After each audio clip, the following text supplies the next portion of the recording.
Hi, Paragon Mills artists. I hope you're doing well and staying safe during the COVID.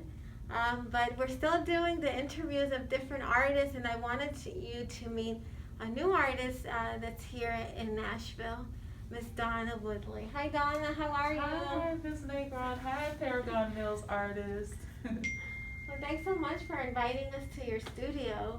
Can you tell us in the last time we talked, you talked about the Royal Court, the series that you have here.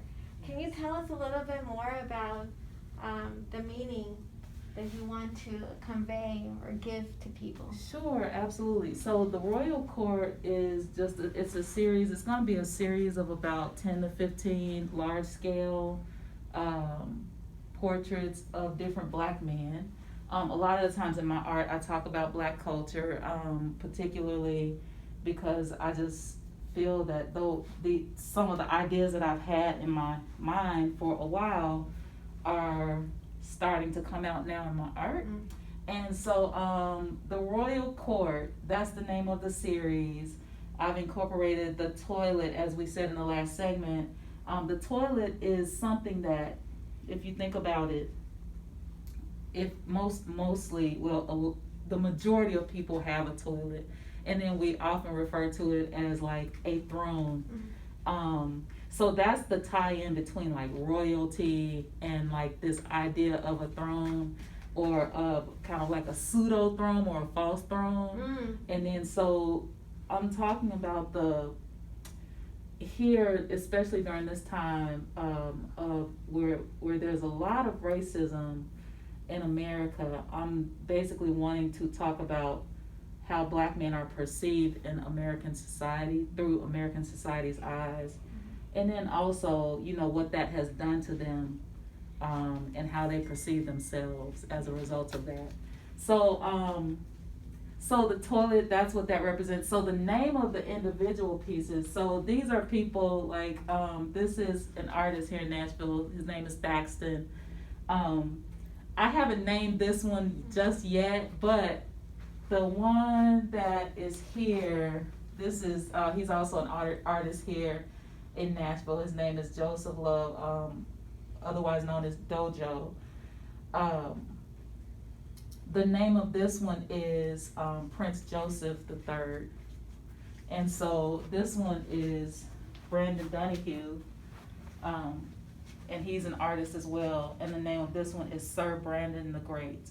So I'm naming, the names of them are names that kind of uplift the painting. So it's just kind of like this toggle between the idea of like a false throne, but the name kind of solidifies the idea of royalty, of like real royalty. Right. So in one's mind and in history, essentially. So yeah, that is what these are about. It's multi-layered, depending on how you look at it, it can be seen as a little humorous. I love to put that. That's kind of my personality. I put humor into my work.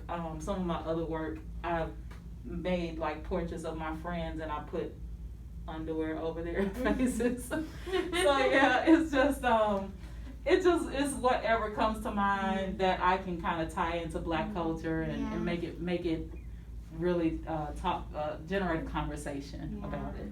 Yeah. Well, I think they're beautiful, and I think, like you said, especially now with everything that is being amplified or really being shown like on TV, and for everyone to watch, even our kids, to see what's affecting the black community. I think your artwork is definitely, this is the time like no other to really to see it and share it with the world. Yeah, thank you. I appreciate that. Yeah, I just figured if I just, put my head down and work, then, and then come up for air eventually, then hopefully it'll have some meaning that will provide some sort of knowledge or healing to people. So right, yeah. Absolutely. Well, and then this is a studio. We've done all of the other interviews outside to look at artwork, like murals and other public art. But it's so much fun to be in a studio. It's kind of like your sacred place as an artist. Right. Can you tell us a little bit about like what is a studio for an artist? Because we know we have music studios for music and recording, especially here in Nashville. But can you tell us what the difference is or what it means to you to have this space?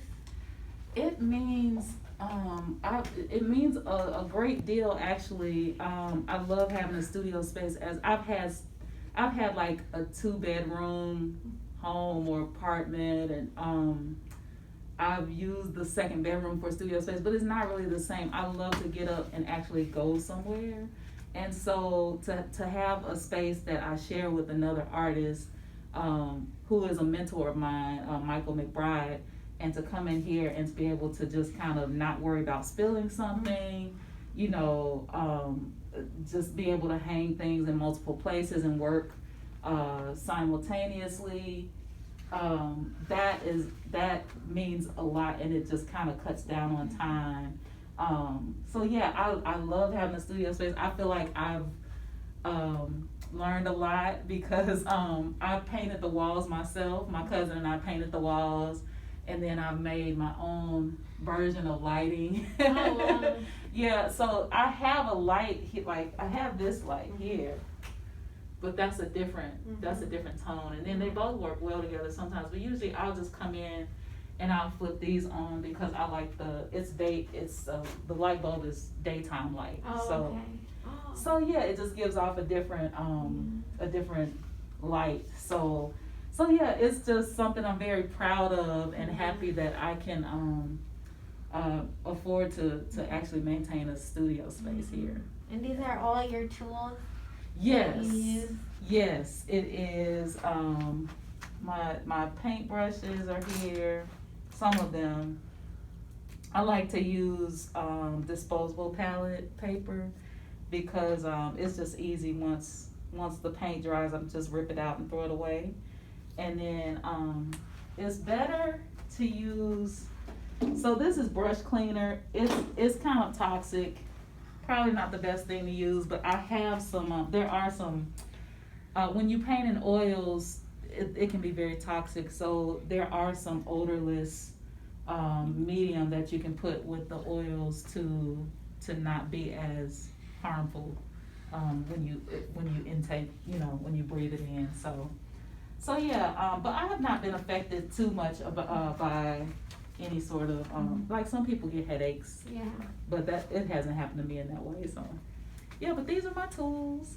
Wow, And we're I'm so just coming to do grateful what I do. for you to share this space with us today and tell us a lot about the work that you do, and well, we're very fortunate to have you here in our city creating some amazing pieces. Thank you so much. I'm very happy to meet you, and I'm so happy we got a chance to talk. Yeah, this is great. I'm very happy with what you're doing with your students. Well, thank you. It's amazing.